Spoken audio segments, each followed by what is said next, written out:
Welcome back to the YouTube channel students. आज फिर से हाजिर हैं हम लोग एक और सैंपल पेपर प्रॉब्लम को लेकर। क्वेश्चन क्या है ये देखते हैं, आपके सामने है। From an external point P to tangent PA and PB are drawn. दो टेंजेंट बनाई है, एक तो AP और एक PB। PA और PB दो टेंजेंट बनाई हुई है। कह रहे हैं बनाई गई है to the centre of the circle O। तो सेंटर नहीं बना हुआ था, तो O उसका सेंटर है। एट आ पॉइंट E, इस E पर यहां पर ये पॉइंट है E। उसके बाद on the circle a tangent is drawn intersect PA and PB C and D। एक लाइन हमने और ड्रॉ कर दी।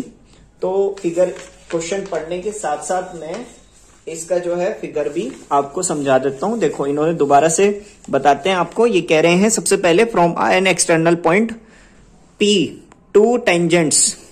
तो एक सर्कल बनाया, एक एक्सटर्नल पॉइंट जिसका पॉइंट का नाम है P, वहां से हमने दो टेंजेंट बना दी जिनका नाम हमने PA और PB रखा। मेरे ख्याल से बात समझ में आ रही होगी आपको। उसके बाद इन्होंने कहा draw a circle eight O at a E, ठीक है, centre at O at a point E, और E एक पॉइंट बनाया हमने ऑन द सर्कल, सर्कल के ऊपर। उसके बाद a tangent is drawn intersect PA and PB। यहां से हमने एक टेंजेंट बना दी जो कि PA और PB को इंटरसेक्ट कर रही है, कट कर रही है। उसके बाद respectively at C and D, ठीक है। तो मेरे ख्याल से फिगर आपको पूरी समझ में आ गई होगी। वहीं ये कह रहे हैं if the PA is equals to 10 centimetre. ये पूरी की पूरी PA 10 सेंटीमीटर की है। तो फाइंड कीजिए पेरीमीटर ऑफ ट्राइंगल PCD। तो ये जो ट्राइंगल PCD है ना, इसका एरिया आपको, सॉरी इसका पैरामीटर आपको बताना है। तो कैसे पता चलेगा? तो सबसे पहले आप एक बात पर ध्यान दीजिए, तवज्जो दीजिए, तभी आपको सारी बात क्लियर हो जाएगी। सबसे पहले तो आपको यह ध्यान रखना है कि आपने एक थ्योरम पढ़ रखी है कि जब दो टेंजेंट्स आपस में एक पॉइंट पर टकराती हैं, दोनों टेंजेंट्स इक्वल हो जाती हैं। तो अगर ये PA जो लाइन हमें गिवन है वो 10 सेंटीमीटर की है, अगर ये 10 सेंटीमीटर की है तो PB भी अपने आप ही 10 सेंटीमीटर की होगी। नंबर 1 बात। तो मैं क्या दूंगा, PA इक्वल्स टू PB, ठीक है। तो मैं यहां पे ब्रैकेट में लिख दूंगा both tangent are on same external point. जब ये सब हो जाए उसके बाद आप एक चीज और ध्यान से देख सकते हो। अगर आपको यह भी दिख रहा है कि एक तो लाइन AC, एक टेंजेंट AC और एक टेंजेंट CE, क्या आपको ये दो टेंजेंट नहीं नजर आ रही? ये भी एक ही पॉइंट, सेम पॉइंट C पर टकरा रही हैं। तो मैं यहां से कह सकता हूं AC इक्वल्स टू CE। यहां पर फिर वही बात कह देंगे हम, बोथ टेंजेंट, है ना, पूरी बात लिख देंगे। अब वीडियो बहुत लंबी हो जाएगी तो मैं इसको पूरा नहीं लिख रहा हूं, ठीक है। एक्सटर्नल पॉइंट वही बात। वैसे आप दो, वो जो हम करते हैं ना, 2 कॉमा लगा देते हैं। अरे ये तो मैंने पूरा ही लिख दिया। उसके बाद क्या करा, उसके बाद ये देखो आप, ये D जो है BD इक्वल्स टू DE। क्या ये भी तो सेम ही पॉइंट्स पे आ रहे हैं, दोनों एक ही टकरा रहे हैं। तो मैं यहां से ये भी लिख सकता हूं BD इक्वल्स टू DE या ED। तो सर ये हम देख रहे हैं कि ये दोनों एक ही पॉइंट C पे टकरा रहे थे, ये दोनों एक ही D पे। तो वही पुरानी बात हम सारी की सारी लिख देंगे, ठीक है। आई होप सो ये चीज आपको क्लियर हो गई होगी अच्छे से। अब आगे करते हैं। अब देखो बच्चों, आगे हम क्या करेंगे, हम क्योंकि हमें इस पूरे ट्रायंगल PCD का पैरामीटर बताना था, तो मैं लिख सकता हूं यहां parameter of triangle. So battery कम होने की वजह से मोबाइल मेरा डेड हो गया था, तो दोबारा से स्टार्ट करते हैं। तो हम करके क्या रहे थे, हमें पेरीमीटर ऑफ ट्राइंगल पीसीडी निकालना था।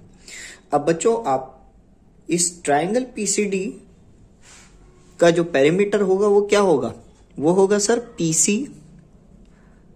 पीसी मतलब क्या होगा कि जैसे कि ये ट्राइंगल है, ये रफली मैं बना के दे रहा हूं, पी सी डी, ठीक है। तो PC plus C D plus PD, यही होगा ना, है ना।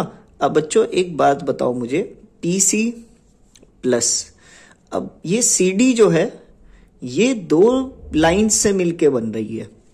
सीडी की जो लाइन है ये दो लाइन से मिलकर बन रही है, सीई प्लस ईडी मैं इसको लिख सकता हूं। तो मैं लिख दूंगा सीई प्लस ईडी, ठीक है, और पीडी अपनी जगह पे। अब सीई जो है वो था किसके इक्वल, सीई था एसी के इक्वल। तो सीई की जगह अगर मैं एसी लिख दूं, और ईडी किसके इक्वल था, ईडी था बीडी के इक्वल, तो मैं भी यहां पर बीडी लिख देता हूं। आप लोग भी सोचोगे सर इससे क्या होगा, इससे बहुत कुछ हो जाएगा, ठीक है, बहुत कुछ हो जाएगा। जैसे कि ये है पीसी प्लस एसी, तो पीसी प्लस एसी क्या हो गया, एपी बन गया ना पूरा का पूरा। और पीडी, ये रही पीडी, और बीडी, इनको प्लस करूंगा तो ये क्या बन जाएगा, ये भी बन जाएगा बीपी। अब हमें तो ये गिवन था ना कि पीए जो है आपका वो 10 सेंटीमीटर है, और मैं बोल चुका था कि पीए अगर 10 सेंटीमीटर है तो पीबी भी 10 सेंटीमीटर, क्योंकि ये इक्वल था आपस में, तो पीबी भी आपका 10 सेंटीमीटर ही होगा। तो ये तो 10 ही था प्लस 10, ऐसे करके हमारा पेरीमीटर ऑफ ट्राइंगल पीसीडी कितना आ गया, 20 सेंटीमीटर। ये था हमारा आंसर। अब आप इसको नोट कर सकते हैं अपनी अपनी नोटबुक में बगैर किसी चिंता के। क्वेश्चन भी आप नोट कर सकते हैं बगैर किसी चिंता के, आंसर भी आप नोट कर सकते हैं। आई होप सो ये क्वेश्चन आपको क्लियर हो चुका होगा। Thank you very much for watching my video, thank you very much. और अगर नए हो आप लोग और इस तरह की वीडियो देखना चाहते हैं तो सब्सक्राइब करें। और इसके साथ अगर ये साल आपका अब एंडिंग पर है अगर, तो कोई बात नहीं, आप उसके साथ भी शेयर कर सकते हैं।